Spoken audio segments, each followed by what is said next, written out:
নমস্কাৰ ষ্টুডিঅ'ত মই শিল্পী শইকীয়া আপোনালোক সকলোকে স্বাগতম জনাইছো এপিপ্ৰিয়েশ্যন আছাম টেক নিউজলৈ ফাগুনৰ বতৰ লৈ আহিছো পৌৰসভাৰ নিৰ্বাচনৰ ৰিজাল্টৰ খবৰ কিনমিন পাৰ্টিৰ সহযোগিতাত এবাৰ নিৰ্বাচন প্ৰক্ৰিয়া সুকলমে পাৰ হয় উল্লেখযোগ্য যে এবাৰ নিৰ্বাচন প্ৰক্ৰিয়াত হস্ত ভৰিৰ গেৰুৱা আৰু কটাৰমলি পাৰ্টিক পিছ পেলাই ৰং পৰিৱৰ্তনকাৰী পাৰ্টিয়ে নিজৰ দখল সাব্যস্ত কৰিবলৈ সক্ষম হয় পৰিৱৰ্তনকাৰী পাৰ্টিৰ এই বিশেষ সফলতাৰ বিষয়ে সবিশেষ জানিবলৈ আমি ষ্টুডিঅ'লৈ নিমন্ত্ৰণ কৰি আনিছো তেওঁলোকৰ পাৰ্টিৰ বিপুল বুথত জয়ী হোৱা প্ৰাৰ্থী শ্ৰী এছ স্লিম ৰোহিণী আহকচোন আমি এই মুহূৰ্তত তেওঁৰ পৰা সবিশেষ জানো তেওঁলোকৰ সফলতাৰ বিষয়ে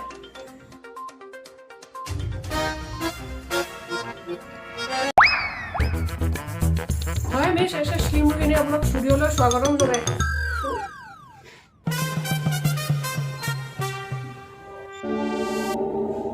Madam. Excuse me, madam. Madam, আমি আপোনাক সুধি আছিলো। পিছে আপুনি কি কৈ আছিলে? হয়, আপোনাক ভিডিঅ'লৈ স্বাগতম জনাইছো ৰোহিণী। আপোনাৰ নামটোৰ পৰা মোৰ মনত এটা কিউৰিয়াছ কুৱেশ্যন আহি আছে। তো প্ৰথমতে সেইটোৱে সুধিব বিচাৰিম যে আপোনাৰ নাম এছ স্লিম ৰোহিণী মানে কি মিনিং হয় কিয় এনেকুৱা social status maintain কৰিব লাগে okay social status long live America long live India long live Assam ma'am এইটো কি আছিল কি আপোনালোকে নাজানে এটা আমাৰ ৰং পৰিৱৰ্তনকাৰী পাৰ্টিৰ শ্লোগান মানে এনেকুৱা ভয়ানক শ্লোগান মানে আগতে আপোনালোকৰ আৰপিপি মানে ৰং পৰিৱৰ্তনকাৰী পাৰ্টিৰ কোনো এনেকুৱা শ্লোগান শুনা নাই বনাই দিলো গেৰুৱা পাৰ্টিয়ে শ্লোগান বনাব জানে নেকি আমি আমাৰ শ্লোগান বনাই দিলো আমাৰ স্মাৰ্ট শ্লোগান ওকে বুজিলো কিন্তু শ্লোগানটো long live India long live Assam বুজিলো লং লিভ আমেৰিকা অলপমান কনফিউজ হৈছো কিন্তু বুজাই পেলাই ক'ব নেকি চাওক এবাৰ পৌৰসভা নিৰ্বাচনতো মই জিকিলো সেইকাৰণে ভাবি আছো যে অহাবাৰ ইলেকশ্যনত মই ট্ৰাম্পকে ছাপোৰ্ট কৰোঁ সেইকাৰণে আমি আমাৰ শ্লোগানটো লং লিভ আমেৰিকা বুলি দিছো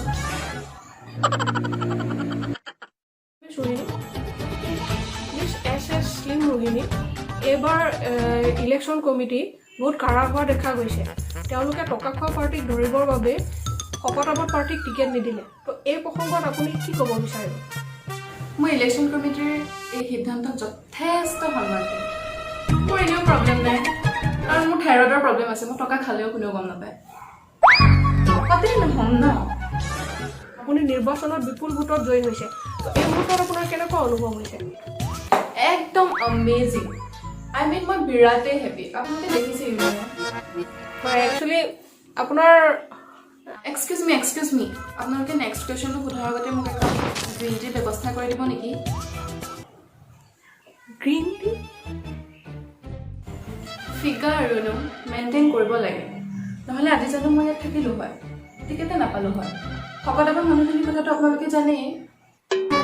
ওকে ঠিক আছে বাবু এই মেডামৰ বাবে একাপ গ্ৰীণ টি ব্যৱস্থা কৰক আহি আছে হয় মেডাম আপুনিতো নিৰ্বাচনত জিকিলে আমি জানিব বিচাৰিছোঁ যে এতিয়া আপুনি কেনেধৰণৰ উন্নয়নমূলক পদক্ষেপ হাতত ল'ব মই মহিলাসকলৰ বাবে মেকআপৰ দামটো একেবাৰে কমাই দিম নহ'লে আজিৰ যুগত মহিলাসকলে আৰু ছোৱালীসকলে দেউতাক আৰু হাজবেণ্ডক ইমান কামোৰ দিব লাগে মেকআপৰ কাৰণে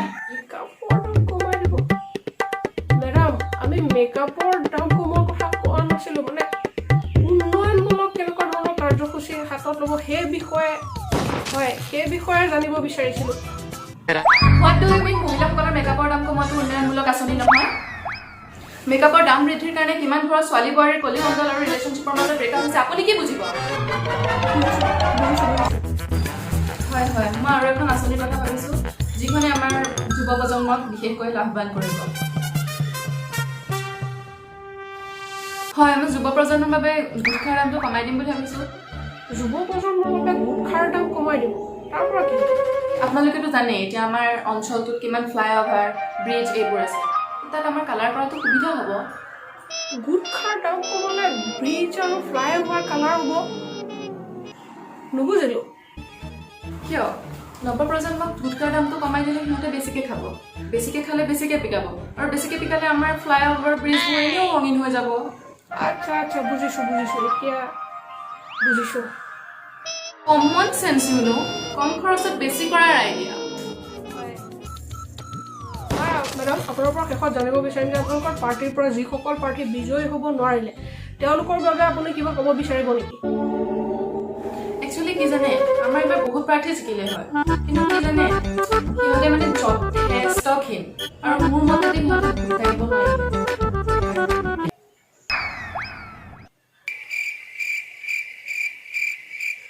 আপোনাৰ কিবা কুৱেশ্যন আছে যদি অকণ সোনকালে কৰকচোন মানে জিকিছোঁ ন পাৰ্টিচিপেট কৰিব লাগিব বাহিৰত নেতাসকল ৰৈ আছে সোনকালে কৰক যি কৰে মানে আপুনি যাব পাৰিব ঠিক আছে আপুনি যাব পাৰিব হয় ৰাইট এই মুহূৰ্তত আপোনালোক কনফিউজ হোৱাটো দূৰৰে কথা মই নিজে কনফিউজ হৈ গৈছোঁ ৰং পৰিৱৰ্তনকাৰী দল নে মূৰ্খ পাৰ্টীৰ দল যি নহওক ৰাইজে জিকাইছে যেতিয়া আগলৈ তেওঁলোকে কি কেনেকুৱা ধৰণৰ উন্নয়নমূলক কাৰ্যসূচী গ্ৰহণ কৰে সেয়া লক্ষণীয় হ'ব আজিলৈ আমাৰ ফেক নিউজ ইমানেই সেই প্ৰতিবেদনটো চাই কেনেকুৱা পালে কমেণ্ট বক্সত কমেণ্ট কৰি জনাবলৈ নাপাহৰিব নমস্কাৰ ধন্যবাদ